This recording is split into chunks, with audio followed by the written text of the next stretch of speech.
today I am talking about and reviewing the book The Indian in the Cupboard by Lynne Reid Banks. This is a middle grade story from the early 80s. My husband and I read this book together. He had seen the movie when he was younger, but had never read the book before and wanted to read it, so we got it and we read it. Like from the same copy, we would take turns reading it. I was not familiar with this story before that, so because I read this for someone else, I felt that this story really had to prove itself. I had nothing to go based on. Like, I hadn't read anything from the author before. I didn't have anything going into it where I was like, yeah, that sounds interesting, or it sounds like I'll like it. This story is about a young British boy named Omri. For Omri's birthday, his best friend Patrick gives him a little plastic Indian figure. Now, the book says Indian. This was published in 1980. I suppose nowadays the proper term would be Native American or Indigenous person. Whatever the case, you know what I mean. It's just a cheap little plastic figure that Patrick gets from a store that the kids go to. He gives it to Omri for his birthday. It doesn't seem all that exciting. But Omri also gets from his family a cupboard. He gets an old key from his mom to open the cupboard, and he discovers that when you put a toy in the cupboard, shut the door, turn the key, and open the door, the toy comes to life. So he does that with the Indian, and then it just goes on from there.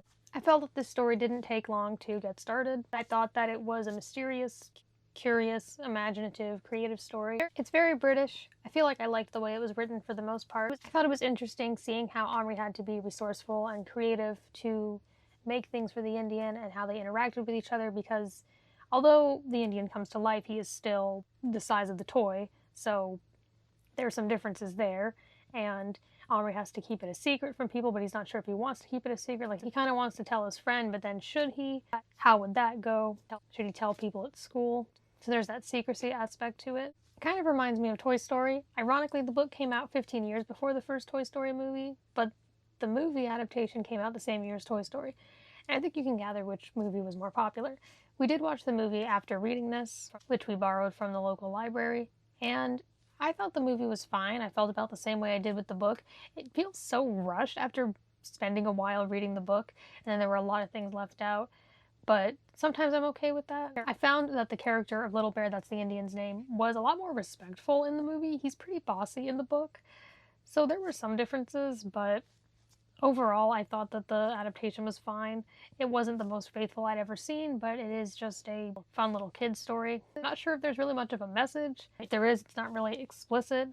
Overall, I thought the movie was fun. I'd give both the movie and the book 3 stars. It's a fun concept. I probably wouldn't have read this on my own, but I did enjoy reading and discussing this with my husband. We definitely had some laughter and amusement from it, talking about it. We haven't read a lot of books together, so it was fun to have that experience. And now that I'm not reading the book anymore, I kind of miss the story. Turns out this is a whole series. This is the first in a series. There are like maybe 4 other books. Will I read those? No, I don't feel particularly compelled to. I'm a little curious to know what happens in them, but not enough to really read the whole books. Like, this story was fine. It was a fun premise. I'm not sure if it's really outdated or racist. I've heard some people say it is, and that it's filled with stereotypes about Native Americans and they're inaccurate, and maybe that's the case. I don't think the writer herself was part of that community, so I'm not sure. But I think that's part of it. It's also just kind of old. Old books can absolutely still be good, but with this, it's kind of just like, I could see it being fun for the time. It didn't particularly offend me. I'm just saying, like, it was fine. It wasn't the best story ever, but I don't think all stories have to be. If you just want to write a fun, entertaining, imaginative story, you can do that too. And it was that. I mean, there was some suspense and some drama with the toys and at school and in the family and between Omri and his friend Patrick. And I would say it's an adventurous story. It's not very long to begin with, so it wasn't really like it dragged on. I think it served its purpose.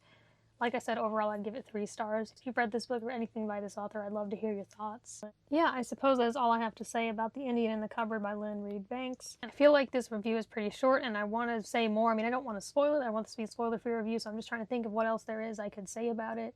I mean, I feel like it's pretty straightforward. I've said the premise of it. It has some illustrations in it. And yeah, I suppose that's all I have to say. Thank you for watching.